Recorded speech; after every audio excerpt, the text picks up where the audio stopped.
സമീക്ഷ UK സംഘടിപ്പിക്കുന്ന മൂന്നാമത് doubles national badminton ടൂർണമെന്റിന് മുന്നോടിയായി ഷെഫീൽഡ് റീജിയണൽ മത്സരങ്ങൾ ഒക്ടോബർ 12-ന് EIS ഒളിമ്പിക് സ്റ്റേഡിയത്തിൽ നടന്നു.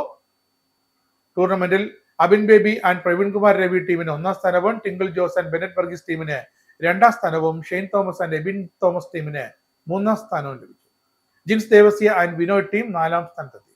വിജയികൾക്ക് ട്രോഫികൾ സമീക്ഷ നാഷണൽ സെക്രട്ടറി അംഗം ശ്രീകാന്ത് കൃഷ്ണൻ, നാഷണൽ കമ്മിറ്റി അംഗം Swaroop Krishnan, unit president Shaju C Baby, unit treasurer Stanley Joseph, Julie Joshy, Joshy Irakkathil, Sanoj Sundar, unit executive അംഗം വിജേഷ് വിവാഡ എന്നിവർ ചേർന്ന് സമ്മാനിച്ചു. മത്സരങ്ങൾ Sameeksha UK Sheffield unit president Shaju C Baby ഉദ്ഘാടനം ചെയ്തു. സമീക്ഷ UK മുൻ നാഷണൽ സെക്രട്ടേറിയറ്റ് അംഗവും ജോഷി ഇറക്കൽ, സ്പോർട്സ് കോർഡിനേറ്റർ സ്വരൂപ് കൃഷ്ണൻ എന്നിവർ പങ്കെടുത്തു. സമീക്ഷ UKയുടെ 32 യൂണിറ്റിൽ നിന്നായി തിരഞ്ഞെടുക്കപ്പെട്ട 17ഓളം റീജിയണുകളിൽ ഈ വർഷം മത്സരങ്ങൾ നടക്കും.